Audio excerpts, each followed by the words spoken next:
하나님은 영이십니다. 인간의 제외한 현 창조계는 물질계입니다. 그러나 인간만은 물질이자 동시에 영혼을 가진 영적인 존재로 지으심을 받았기에 영이신 하나님과 교제하고 연합할 수 있습니다.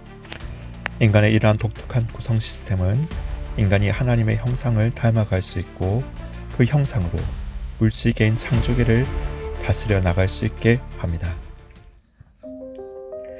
내가 두려워하는 것은 오직 한 가지, 나의 고통의 의미를 상실하는 것이다.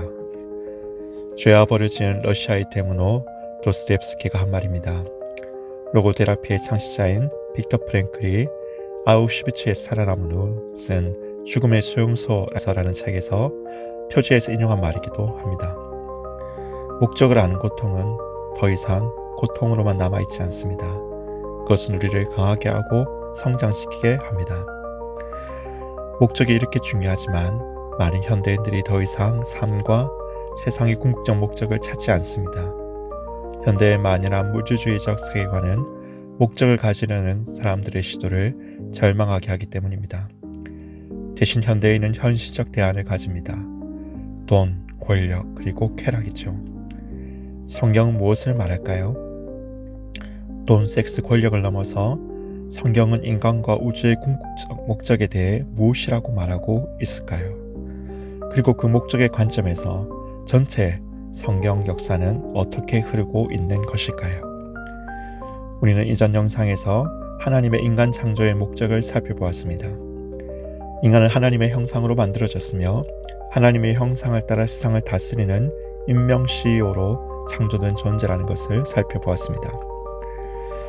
하나님의 형상으로 너 자신을 채우고 세상을 채워나가라. 이것이 인간 창조의 목적이었습니다. 그러면 인간은 어떻게 창조계의 하나님의 형상을 나타낼 수 있을까요? 어떻게 하나님을 대리하여 인간의 욕망과 탐욕이 아닌 하나님의 신성을 문화와 문명과 전 창조계에 반영할 수 있을까요? 우리는 그 열쇠를 하나님의 형상의 세 번째 의미에서 알 수 있습니다. 하나님의 형상의 세 번째 의미는 인간이 영혼을 가진 영적 존재로 창조되었다는 점이라고 설명했습니다. 이에선 전통적으로 많은 지지를 받아왔습니다. 인간 창조에 대한 두 번째 말씀을 살펴보면 영혼을 지닌 영적 존재라는 시스템은 인간이 창조 목적을 실현할 수 있는 독특한 창조 시스템임을 알 수 있습니다. 나아가서 인간이 타락 이래로 무엇을 잃어버렸고 그 이후 인간이 회복해야 될 참된 인간다움이 무엇인지를 분명하게 보여줍니다. 창세기 2장 7절은 인간 창조에 대한 두 번째 기사를 이렇게 기록하고 있습니다. 여호와 하나님이 땅의 흙으로 사람을 지으시고 생기를 그 코에 불어넣으시니 사람이 생명이 된지라. 하나님은 사람을 흙 더하기 생기를 불어넣으셔서 생명으로 만드셨다라고 말씀하고 있습니다. 이를 문자적으로 하나님이 흙을 빚어서 인간을 만드셨다고만 이해하고 넘어가는 것은 창조 기사를 과학 다큐로만 읽으려는 시각인 것 같습니다. 하나님이 땅을 흙으로 사람을 지으셨다는 것은 당시 고대 근동에서 통용되던 일반적인 인간 이해의 수준에서 하나님이 만드신 인간은 물질에 하는 구성 요소를 한 축으로 가지고 있다는 것을 의미하는 것입니다. 그렇다면 생기를 불어넣었다는 것은 무엇일까요? 생기라는 히브리어 단어 니슈마는 영을 의미하는 루아우와 같은 선상의 의미로 쓰여지곤 합니다. 생기를 하나님의 영, 성령이다, 루하우다 라고 직접적으로 해석하는 것은 다소 무리가 있지만 이 본문에서 하나님이 영적인 무언가를 물질에 불어넣으셔서 인간이 물질과 영으로 이루어진 독특한 존재로 지으심을 받았다는 것을 말하고 있는 것은 분명해 보입니다. 생명, 즉 살아있는 존재로서의 인간은 물질과 영으로 이루어지고 활동하는 존재라는 것입니다. 우리는 인간이 하나님의 형상으로 지으심을 받았다는 의미 해석에서 첫 번째로 하나님의 속성을 공유한 존재라는 의미가 있으며 두 번째, 하나님을 대리하여 세상에 하나님의 통치를 나타내야 될 존재라는 의미가 있다고 했습니다. 그리고 이 두 가지는 유기적인 상관관계를 가진다고 말했습니다. 마찬가지로 세 번째 의미도 앞에 두 의미와 깊은 상관관계를 가지고 있습니다. 하나님은 영이십니다. 모든 창조계는 물질적 존재입니다. 그러나 인간만은 물질계이지만 동시에 영혼을 가진 영적인 존재로 지으심을 받았기에 영이신 하나님과 교제하고 연합할 수 있습니다. 인간의 이러한 독특한 구성 시스템이 인간이 영이신 하나님과 연합하여 그의 형상을 닮아갈 수 있고 그 속성을 물질계인 창조계에 투사할 수 있도록 하는 것입니다. 하나님의 형상이라는 단어에 담긴 세 가지 의미, 영적 존재로 영이신 하나님과 연합, 하나님의 속성을 닮음, 하나님의 속성으로 세상을 통치한다는 개념이 어느 하나가 버릴 것 없이 유기적으로 연합되어 인간의 궁극적 목적을 설명하고 있는 것입니다. 인간이 창조계에서 하나님을 대리하고 그 창조계에 하나님의 형상을 새기며 발전할 수 있는 독특한 존재인 이유가 이것입니다.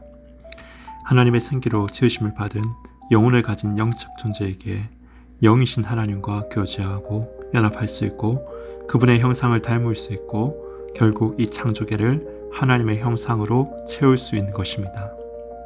다음 영상에서 살펴보겠지만 인간은 죄로 말미암아 이 영적 특성을 상실하고 하나님과의 연합도 깨어지게 됩니다. 그 결과 그는 흙으로 돌아가게 되지요. 흙과 생기가 합하여 생명의 존재로 창조된 인간이 죄로 인한 타락으로 말미암아 물질적 존재로 강등하게 된 것입니다. 타락한 인간은 왜 돈과 권력과 쾌락에 그렇게 집착할까요? 그가 물질계 너머의 것을 볼 수 없고 영이신 하나님과 교류할 수 없는 물질의 존재로 전락해버렸기 때문입니다. 그렇다면 우리가 회복해야 할 구원의 모습도 분명해집니다. 죄의 문제를 해결하여 인간의 파괴된 영을 회복하고 그래서 하나님과의 깨어진 연합을 회복하는 것입니다. 신약성경은 이것을 곳곳에서 생명을 얻는다, 영생을 얻는다라고 표현하고 있습니다.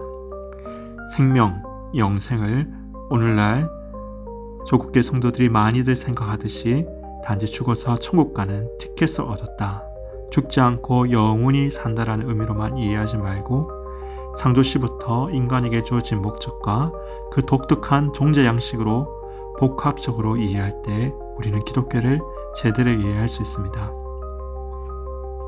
요한복음에 보면 예수님이 부활하신 후 제자들에게 나타나셔서 숨을 내쉬며 성령을 받으라 라고 하시는 말씀이 나옵니다.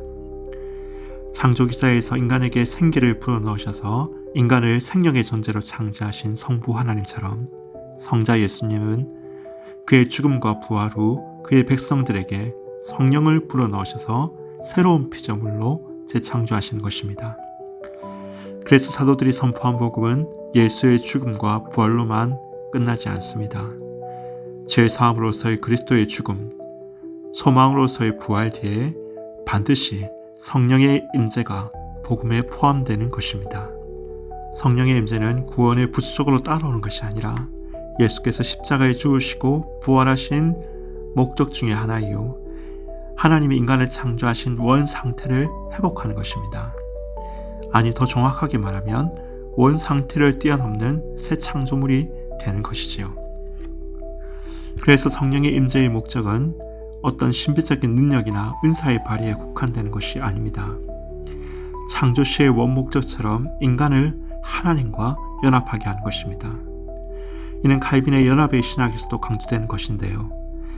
칼빈은 하나님과의 연합이 단순한 개념이 아니라 성령의 역사를 통해 실제로 신자의 삶 속에서 이루어진 것이라고 강조했습니다. 영이신 하나님을 알고 영이신 하나님을 예배하고 영이신 하나님과 교제할 수 있게 하는 것, 그것이 바로 성령이 그 백성에게 오신 이유입니다. 그리고 그 하나님과의 교제와 연합은 하나님과 개인의 관계로만 끝나는 것이 아니지요. 창조 기사를 살펴보면 이를 넘어 이 연합이 하나님의 형상을 자신에게 투영하고 세상을 하나님의 형상으로 다스려 나가게 하는 목적을 가지고 있음을 알게 됩니다. 하나님과 인간의 영적 연합은 하나님의 신성을 자신과 세계에 투사하는 목적으로 나아가게 하는 것입니다. 이것이 창조 시에 하나님이 인간에게 생기를 불어넣으셔서 생명이 되게 하신 창조 목적이요, 그리스도의 죽음과 부활을 통하여 새롭게 창조되는 하나님의 백성에게 성령을 부어주시는 목적인 것입니다. 그래서 우리는 기도의 자리에 나아갈 때마다 그 가장 좋은 것을 하나님께 구합니다. 주여 우리에게 성령을 주시옵소서. 다음 영상에서는 인간이 어떻게 이 목적을 상실하게 되었는지에 대해 다뤄보도록 하겠습니다.